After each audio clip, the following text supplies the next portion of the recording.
I still remember the sound of my suitcase wheels on the tiles at Dallas-Fort Worth Airport. It was supposed to be the happiest day I'd had in years. My son Daniel and his wife Melissa had told me they were taking me on a vacation. "You've worked so hard, Mom," Daniel said. "It's time for you to relax. Just pack a bag, we'll take care of the rest." I believed him. I wanted to believe him. Before I go further, let me ask you, where are you listening from? A small town in Texas like me, or maybe somewhere far away? Tell me in the comments, I'd love to know. And if family stories like this touch your heart, don't forget to subscribe so you never miss the next chapter. I had never traveled much outside of Texas. My life had always been simple. Work, church on Sundays, raising Daniel after his daddy passed when Daniel was only 12. For years, I stretched every dollar to make sure my boy had a chance at college. I cooked meals from scratch, mended clothes until they could hold no more stitches, and gave up anything extra so Daniel never had to feel poor. So when he told me he wanted to take me on a trip, my heart swelled. Maybe, finally, it was my turn to be cared for. That morning, Melissa helped me with my bags. She was smiling, her lipstick bright. "We're going to make you feel like a queen, Helen," she said. "You'll never forget this." Daniel kissed my cheek and held my elbow as we walked into the terminal. I was nervous. The crowd, the lines, the loudspeaker calling out flight numbers, but I told myself this was the start of something special. We checked in, or at least that's what I thought. Melissa handed papers to the agent while Daniel kept me distracted with small talk. I didn't notice the looks they exchanged, the way Melissa's smile faltered when she thought I wasn't watching. "Mom," Daniel said after a while, "why don't you sit here near the gate? Melissa and I just need to grab something quick before boarding. Don't move, okay? We'll be right back." He patted my shoulder and the two of them walked off together, their heads close. I sat with my little carry-on bag at my feet, humming softly to calm myself. The loudspeaker droned. Families bustled past, children tugging at their parents' hands.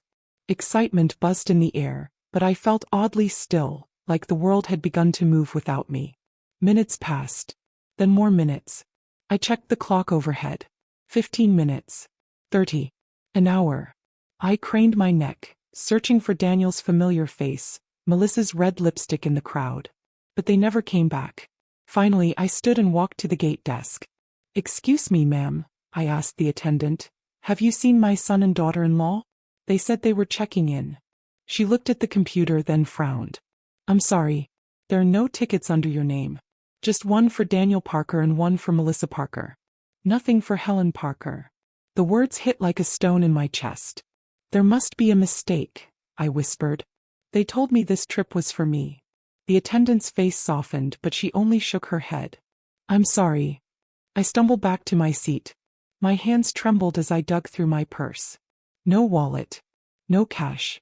My phone, dead from the long morning. They had left me. At the airport. Alone. With nothing. The crowd blurred around me as I sat frozen, my heart cracking in my chest. All those years of sacrifice. Every meal skipped so Daniel could eat. Every dollar stretched so he could go to school. Every prayer whispered over his bed at night. Meant nothing now. Because the boy I had raised, the one I had trusted with everything, had walked away without looking back. And the worst part? This betrayal was only the beginning. I sat frozen in that hard plastic chair, staring at the empty gate. Families streamed past with their luggage, their laughter, their plans. To them it was just another day of travel.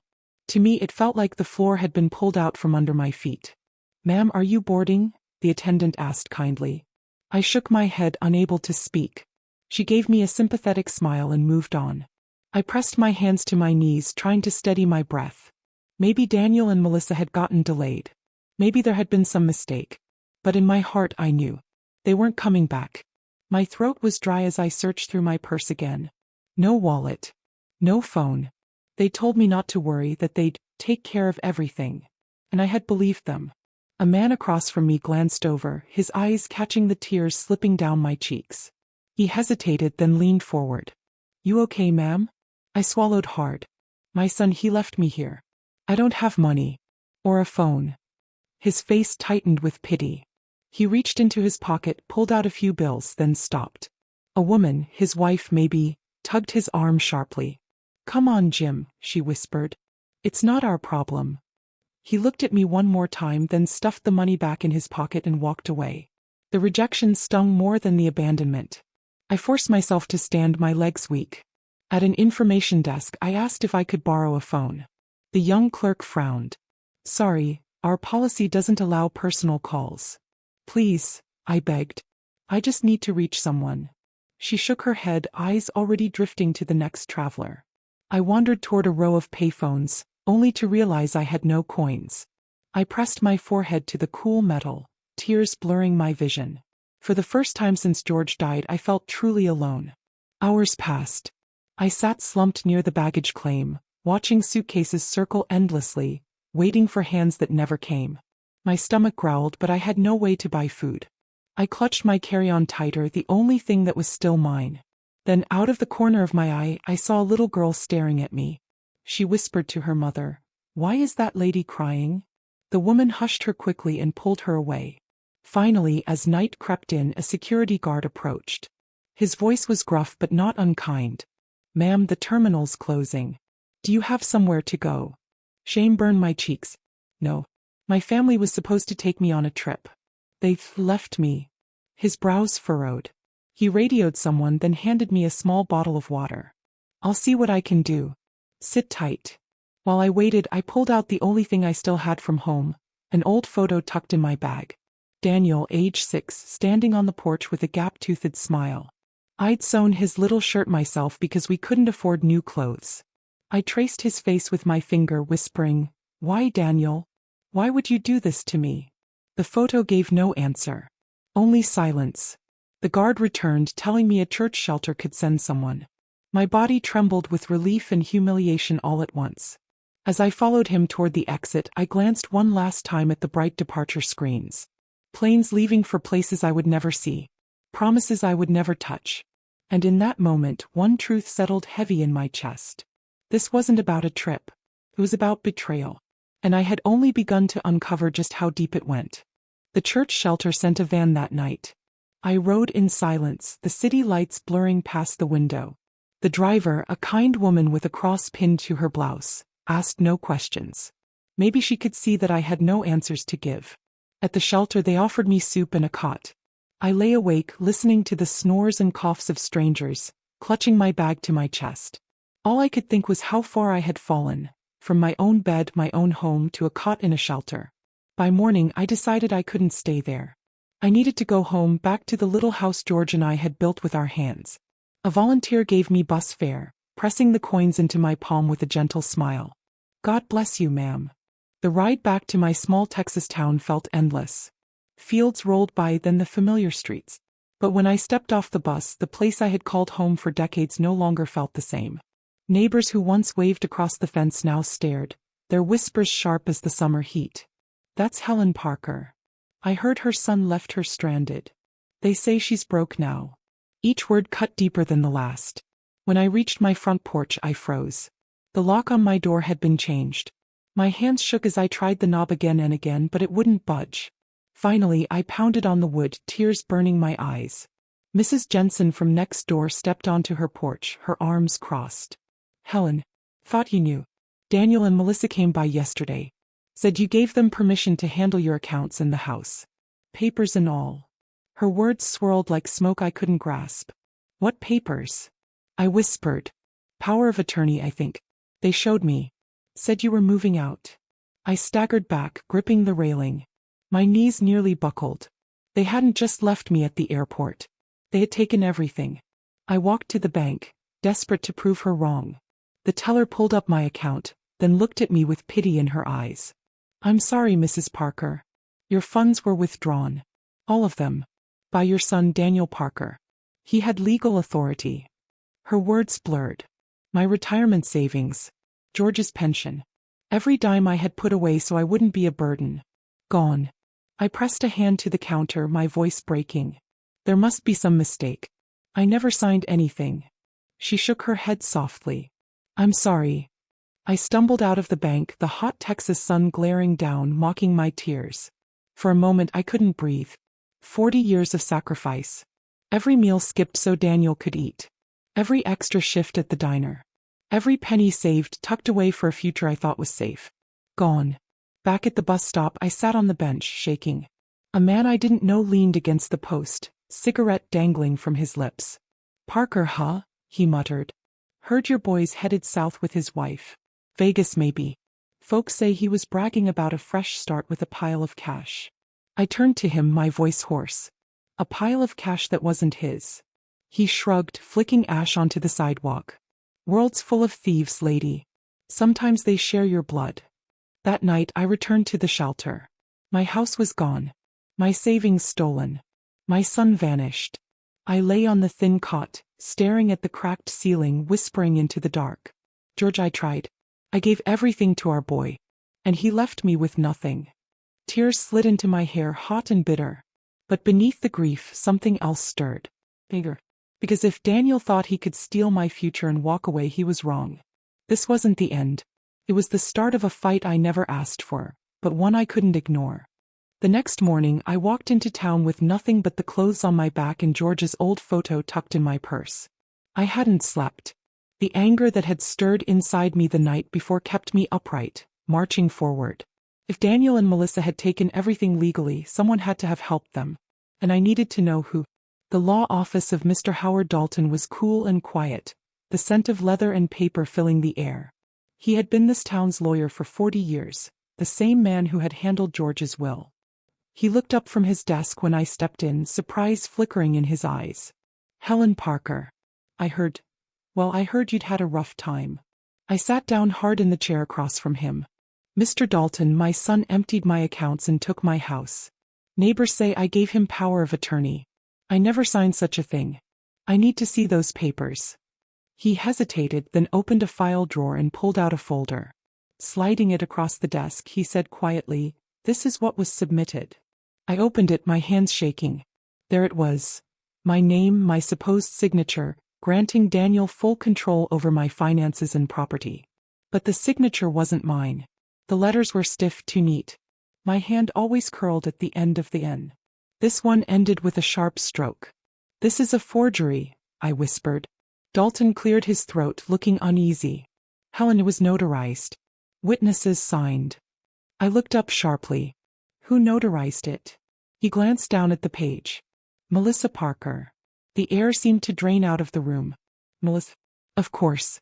She had always been charming in front of others, sweet smiles and careful words. But I had seen flashes of something colder, calculated.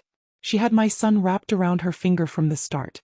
"She planned this," I said bitterly. "She knew exactly what she was doing." Dalton's voice dropped lower. "Helen, if what you're saying is true, then this isn't just a family matter. Fraud. But proving it, that won't be easy. Your son signed too." My chest tightened. "You mean Daniel was part of it?" Dalton didn't answer. He didn't have to. I left his office with the folder clutched in my hands, my legs trembling beneath me. On Main Street, the world went on as if nothing had changed. Kids ran out of the ice cream shop. Men sat on benches trading jokes. No one knew or cared that my life had been stolen. But I cared. Melissa thought she had silenced me with forged papers and legal tricks. She thought she could erase me like ink on a page. She was wrong. That night, back at the shelter, I sat on the cot with the folder spread out before me. The other women whispered in the dark, but I didn't hear them. I traced my false signature with one finger, fury tightening my chest. "Melissa," I murmured. "You may have fooled Daniel, fooled the neighbors, even fooled the bank.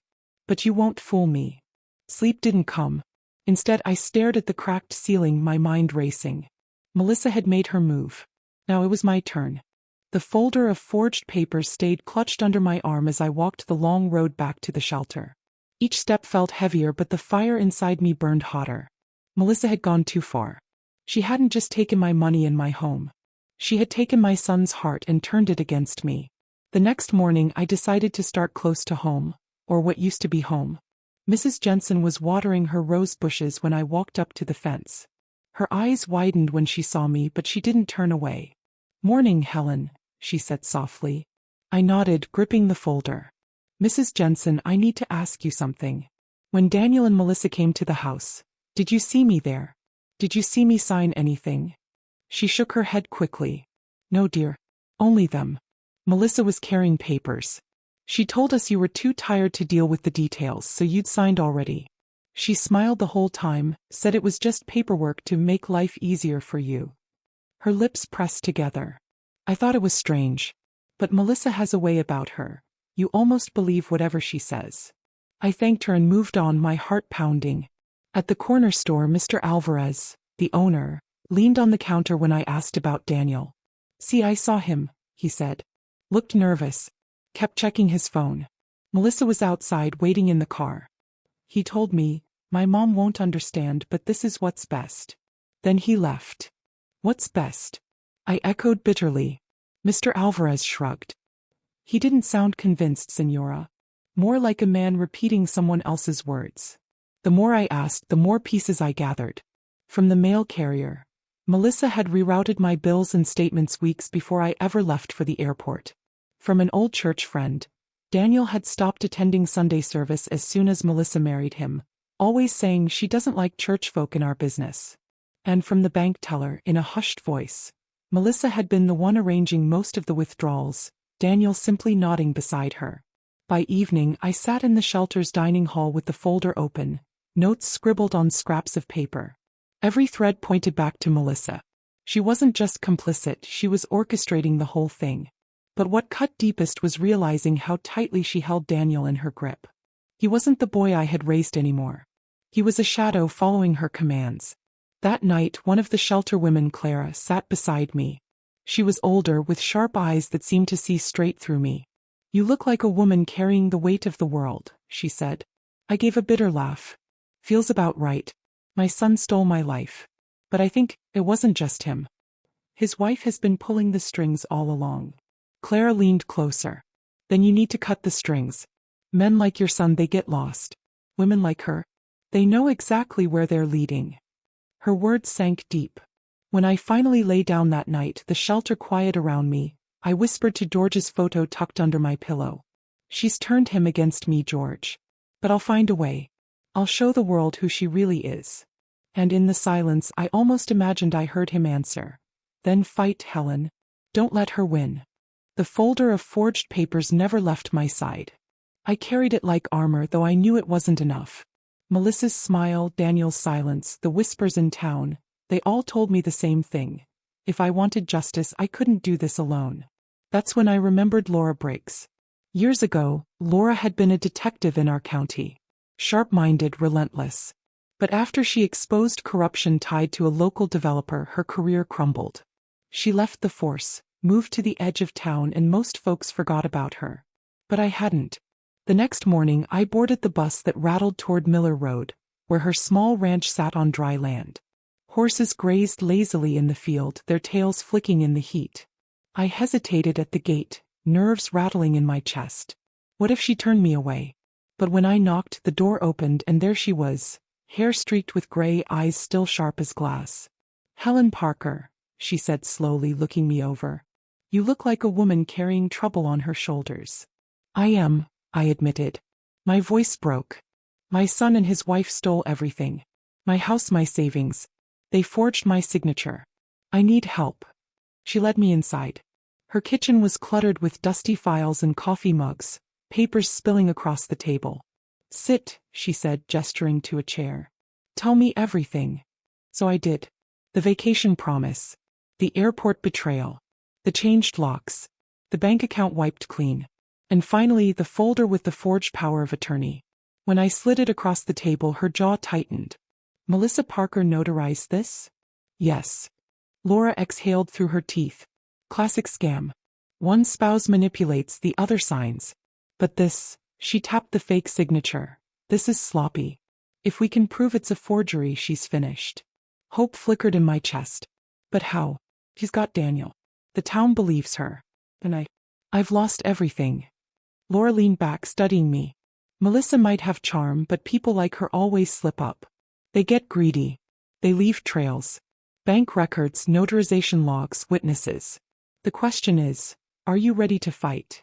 I looked at George's photo in my purse, then at Laura. I've got nothing left to lose. She nodded slowly. Then here's what we'll do. We'll start with the notary records. Every signature Melissa notarizes has to be logged. If there's a discrepancy, we'll find it. After that, we trace the withdrawals. If your son wasn't the one moving the money, then Melissa's fingerprints will be all over it. Her eyes sharpened. And Helen, once we start digging, she'll know. She won't stay quiet. A chill ran through me. You think she'll come after me? Laura's smile was grim. She already has.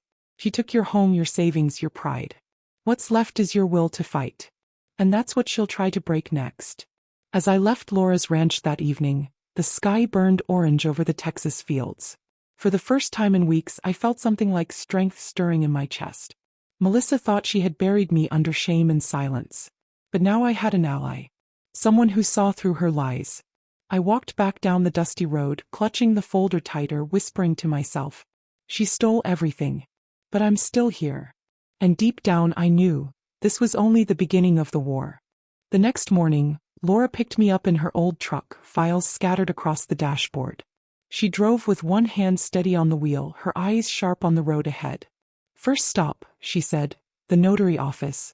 Every signature Melissa stamped has to be recorded. If there's fraud, the logs will show it. The county clerk's office was cool and dim, the scent of paper and ink hanging in the air. The clerk, a young woman with tired eyes, slid a heavy book across the counter. Laura flipped through the pages with practiced speed. Here, Melissa Parker, licensed notary. Look at the dates. My heart thudded as I leaned over. There it was, the day before Daniel and Melissa took me to the airport. Melissa had notarized 5 documents in one afternoon. That's impossible, Laura muttered. Each one requires witnesses. But I recognize 2 of these names, they're out of state. How could they sign in front of her? I stared at the neat columns of handwriting, my stomach twisting. So it's fake. Laura nodded grimly. Forged. Clear as day. Hope flickered in my chest, fragile but real. But Laura's voice stayed cold. This is enough to raise suspicion, but not enough to win. We need the money trail. At the bank, the manager greeted me with polite distance. Mrs. Parker, I'm sorry about your situation, but your son had full authority. I slid the forged document across his desk. Then tell me, sir, did you verify this signature? His face paled. Laura leaned forward, her voice low and sharp. We've already seen the notary logs. Melissa's records don't hold. You want to keep covering for fraud, or do you want to cooperate before this explodes in court? The manager swallowed hard, then disappeared into the back. When he returned, his hands shook as he placed a folder on the desk. These are the withdrawal slips. You'll see for yourself. I opened the folder, my hands trembling. The slips bore Daniel's signature, yes, but some were signed in handwriting that looked almost identical to mine. My name scrawled at the bottom. This is fraud, Laura said flatly. Melissa forged Helen's hand and funneled the money with Daniel's name attached. He's her puppet. I pressed a hand to my chest, my heart breaking all over again. My son, how could he let this happen? Laura's gaze softened just for a moment. Because people like Melissa know how to twist love into chains. We left the bank with copies of everything. The sun was brutal outside, but the fire in my chest burned hotter. As we climbed into the truck, Laura's phone buzzed. She frowned at the screen, then showed me. One message from an unknown number. Stop digging or she'll regret it. My stomach dropped. She means me. Laura's eyes hardened. She wants to scare us. That means we're getting close. That night, back at the shelter, I couldn't sleep. Every creak of the floorboards, every shadow across the window made me jump. I sat with George's photo in my hands, whispering into the dark. She's taken everything, George. But I won't let her win. Not anymore. And as the night stretched long, I realized something new. This fight wasn't just about money. It was about proving I still mattered. That Melissa couldn't erase me from my own life. Laura spread the copies of the forged records across the kitchen table in the shelter's common room. The women there gave us privacy, though I could feel their curious eyes from across the hall. This is enough, Laura said firmly, tapping the pages. Forgery on notary logs, fraudulent withdrawals, signatures that don't match. We take this to the district attorney and Melissa's empire crumbles. My hands shook as I smoothed the papers. Do you really think they'll listen to me? The whole town thinks I'm crazy, bitter. Even my son turned his back. Laura leaned forward, her voice sharp but steady. That's exactly why we don't wait. Once we make this public, she can't bury it. But Helen, her eyes narrowed. She's going to hit back. Hard. And she did. By the next morning, whispers filled the streets. At the market, women I'd known for decades avoided my eyes. Some muttered just loud enough for me to hear. Poor Daniel. His mother's losing her mind. She's making up stories because she can't handle her age. Melissa's the one keeping that boy together. Each word sliced deeper. I wanted to scream, to shove the proof in their faces, but Laura's warning rang in my ears. Don't let her bait you. Save it for the right moment. At the church that Sunday, the whispers were worse. The pastor hesitated when I reached for his hand, his smile tight. After the service, an old friend pulled me aside. Helen, Melissa came by last week. She said you've been confused lately. Forgetting things. Making wild accusations. I felt the blood drain from my face. That's a lie. But the pity in my friend's eyes was almost worse than anger. We're worried about you. That night, I slammed the shelter's door behind me, my chest heaving. Laura sat waiting with 2 mugs of coffee. She's poisoning them against me, I said bitterly. Now they think I'm senile. Laura didn't flinch. That's her move. She isolates you. Makes you look weak so no one believes you when the truth comes out. Tears burned my eyes. It's working. Everyone's turning their backs. Laura leaned closer, her voice low and fierce. Then we don't give her time. Tomorrow we take this to the press. A story this big, elder abuse, fraud, betrayal. It'll spread like wildfire. She can't bury you if the whole state is watching. The next morning, Laura drove us to the local paper. The editor, a tired man in glasses, listened as Laura laid out the evidence. He flipped through the pages, his brows rising higher with each turn. This is serious, he muttered. If this holds up, Melissa Parker could face prison. I swallowed hard. Then print it. Please. Tell them I'm not crazy. Tell them what she did. He studied me for a long moment, then nodded slowly. We'll need to verify, but yes. This is a story. For the first time in weeks, hope flickered bright in my chest. But that night, as I walked back from the corner store, a shadow moved at the edge of the street. A car crept behind me, its headlights dimmed. My pulse quickened. I hurried my steps, clutching the bag of bread against my chest. Then a voice, low and mocking, called from the darkness. Careful, Helen. Old women fall easy. The car sped off, laughter echoing into the night. I froze on the sidewalk, my breath ragged. Melissa wasn't just spreading lies anymore. She was sending warnings. Back at the shelter, I locked the door and pressed my back against it, trembling. Laura found me there, pale and shaking. They followed me, I whispered. She knows we went to the paper. Laura's eyes hardened. Good. That means she's scared. And scared people make mistakes. I sat on the cot that night, George's photo in my lap, the threat still ringing in my ears. Melissa had stolen my home, my savings, and now she wanted to steal my voice. But she would not. Because tomorrow the world would know the truth. 2 days later, the headline hit the front page of the Dallas Chronicle. Texas widow claims fraud by her own son and daughter-in-law. Forged signatures, stolen savings. The article laid it all out. Melissa's questionable notarizations, the forged withdrawals, the timeline of betrayal. They even printed a photo of me, weary-eyed but determined, clutching the folder of evidence. By noon, phones across town buzzed with the news. At the shelter, the women passed the paper around like it was fire.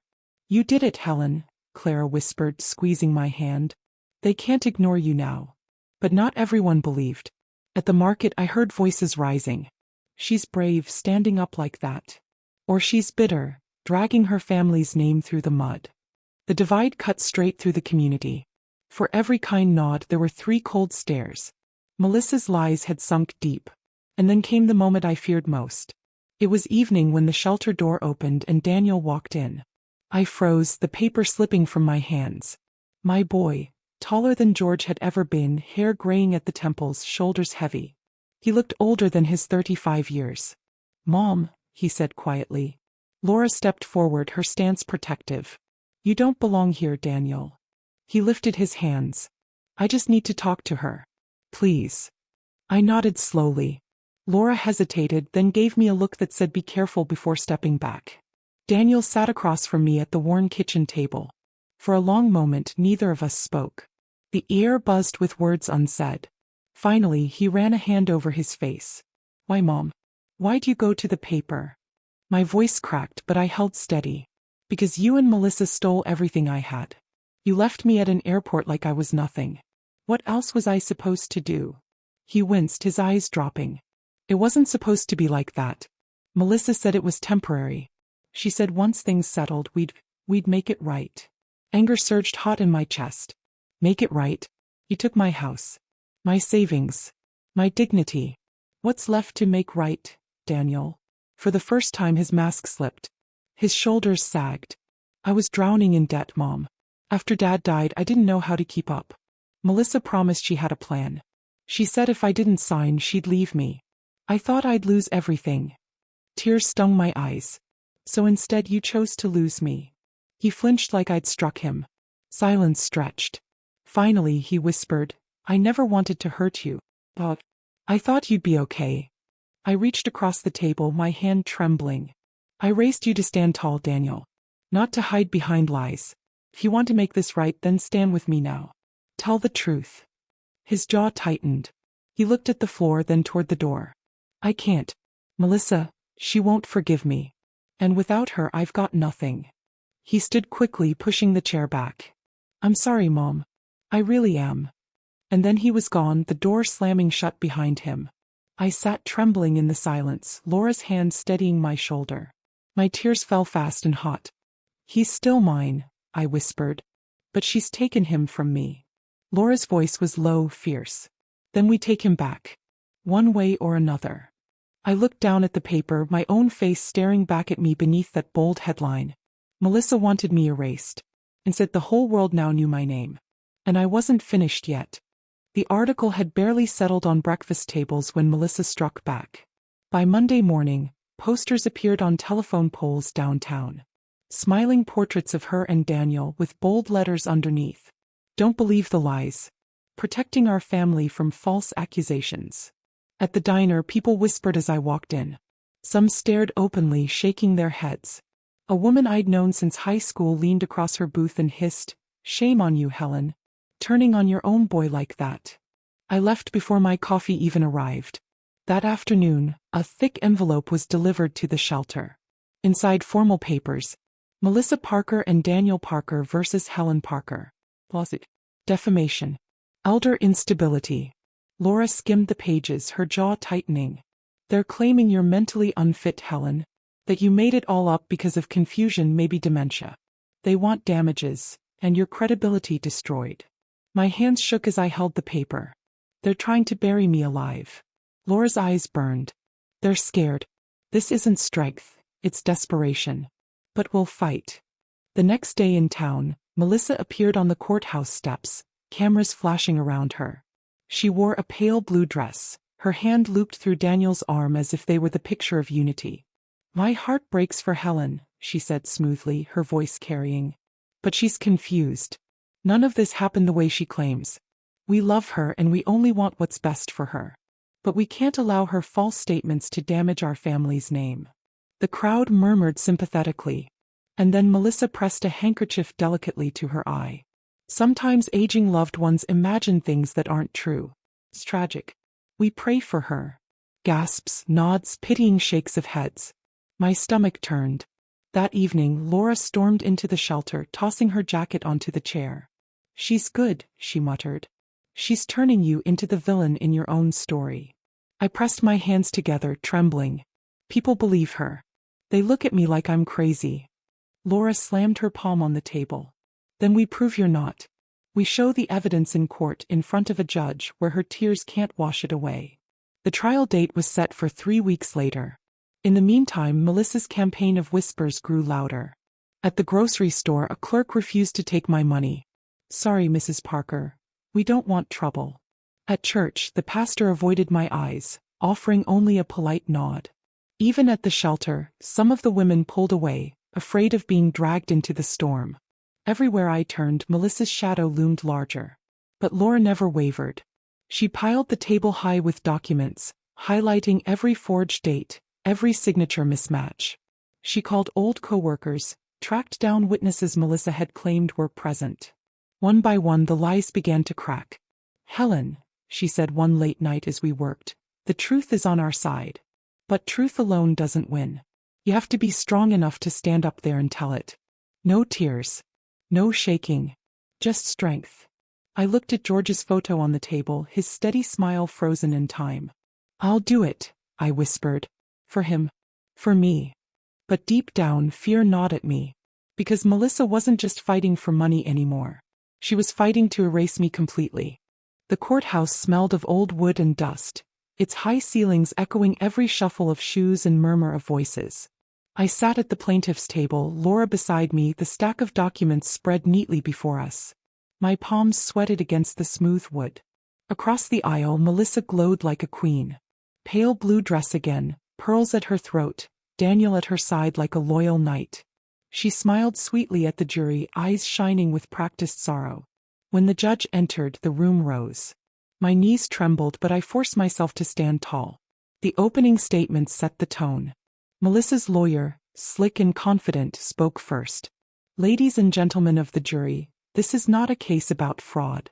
It's about a grieving widow who has become confused, who has lashed out at her loving son and his wife.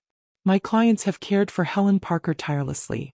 Now, out of sadness and age, she has turned against them." The jury nodded sympathetically. I wanted to scream. Laura rose next, her voice steady. "This case is not about grief. It is about betrayal. We will show you proof of forged documents, fraudulent withdrawals, and a deliberate plan to strip Helen Parker of everything she worked for. We will show you that this was no accident. This was theft." Her words rang strong, but I saw doubt flicker across some of the jurors' faces. Melissa's tears already worked their spell. When Melissa took the stand, she was perfection. She dabbed at her eyes delicately, voice trembling. "I love Helen. She's like a mother to me. But lately she forgets things. She thinks we abandoned her, but really we were trying to help. We only wanted what was best." She reached for Daniel's hand. "This lawsuit breaks our hearts. But we can't stand by while falsehoods spread." The jury sighed audibly. A woman in the front row even nodded, pity in her eyes. My stomach sank. Then Laura called me to the stand. I clutched George's photo in my lap as I swore the oath, then sat, my hands trembling. I told my story. The promise of the vacation, the airport betrayal, the locked house, the empty bank account. My voice cracked, but I forced the words out. When Melissa's lawyer rose for cross-examination, his smile was sharp. "Mrs. Parker, isn't it true you're 73 years old?" "Yes." "And that you've had health issues in the past? Memory lapses?" "No," I said firmly. "Not like that." He leaned closer. "Isn't it possible then that you simply misunderstood? That you forgot agreeing to let your son manage your accounts?" "No," I snapped, my voice ringing through the courtroom. "I know my own hand. And that signature was not mine." Laura stood again, holding up the notary log. "Then let's test that theory. Your Honor, we submit Exhibit B, Melissa Parker notarizing signatures for witnesses who weren't even present in the state of Texas that day." The judge leaned forward, frowning. Murmurs rippled through the room. Melissa's smile faltered. And then came the moment none of us expected. From the back of the courtroom, a voice spoke. "I can testify to that." All eyes turned as Mr. Alvarez, the store owner, walked down the aisle. He carried a worn notebook in his hands. "I was there," he said, his voice steady. "Daniel told me his mother wouldn't understand what Melissa was doing, but that he had to sign anyway. I wrote it down in my ledger that day." He opened the notebook, showing the entry, dated and signed. Gasps filled the room. The judge's gavel banged for order. Melissa's face went white. She leaned toward Daniel, whispering furiously, but he stared straight ahead, his jaw clenched. For the first time, the jury looked not at Melissa with sympathy, but with suspicion. As I stepped down from the stand, Laura's whisper brushed my ear. "That just cracked her shield." I clutched George's photo to my chest, hope flickering like a fragile flame. For the first time, it felt like the truth had a chance. The final day of the trial dawned gray and heavy, clouds pressing low over the courthouse. I clutched George's photo in my hands as if it could steady my trembling heart. Inside, the jury filed in, their faces solemn. Laura whispered, "Today's the day. Breathe, Helen." The judge called the court to order. Melissa and Daniel sat stiffly at their table, Melissa's face carefully painted into calm, Daniel's eyes shadowed and hollow. The foreman stood, paper trembling slightly in his hands. We, the jury, find the defendants guilty of fraud, forgery, and theft. A gasp rippled through the courtroom. My breath caught in my chest. Melissa's mask cracked, her lips twisted, her eyes flashing with rage. Daniel buried his face in his hands. The judge's gavel struck. Melissa Parker and Daniel Parker are hereby sentenced to restitution of all stolen funds and property, with additional penalties to be determined in sentencing. The courtroom erupted, reporters scribbling, cameras flashing. I sat frozen, tears spilling silently down my cheeks. The house. The savings. My life. Pieces of it would come back.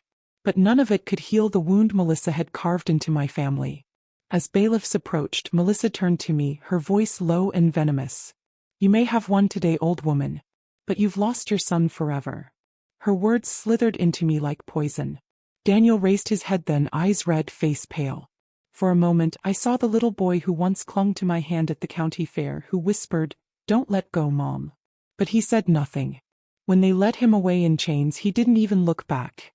Outside, Laura stood beside me as reporters shouted questions. "How does it feel to win? What would you say to your son?" I pushed past them, my voice breaking. "It doesn't feel like winning. It feels like surviving." That night, the shelter women gathered around me with quiet smiles. Claire pressed my hand. "You did what most wouldn't dare. You spoke the truth." I nodded, though my heart felt heavy as stone. Truth had come at the cost of my only child. Weeks later, I returned to my little house. The locks had been changed back, the furniture covered in dust sheets. I walked room to room, touching each surface, each memory. In the garden, the roses George had planted still bloomed, their petals soft against my trembling fingers. I knelt in the dirt, tears falling freely. "I kept fighting, George," I whispered. "Even when it broke me. I fought." Jessica, one of the younger women from the shelter, came by that evening with groceries. She hugged me tight. "You're not alone anymore, Helen. You still have people who care." Her kindness cracked the last of my armor. I cried into her shoulder, letting the grief spill out, raw and endless. Later, as dusk fell, I lit a single candle by George's photo and placed Daniel's childhood toy truck beside it, the one I had found buried in a box of old things. "I forgive you, my son," I whispered. "Even if you never forgive me. Even if I never see you again." The flame flickered, steady and bright. For the first time, I realized survival itself was a kind of victory. Melissa had tried to erase me, but I was still here. My voice had been heard. My truth had stood. And though the cost was unbearable, I had kept one promise to myself. She did not win.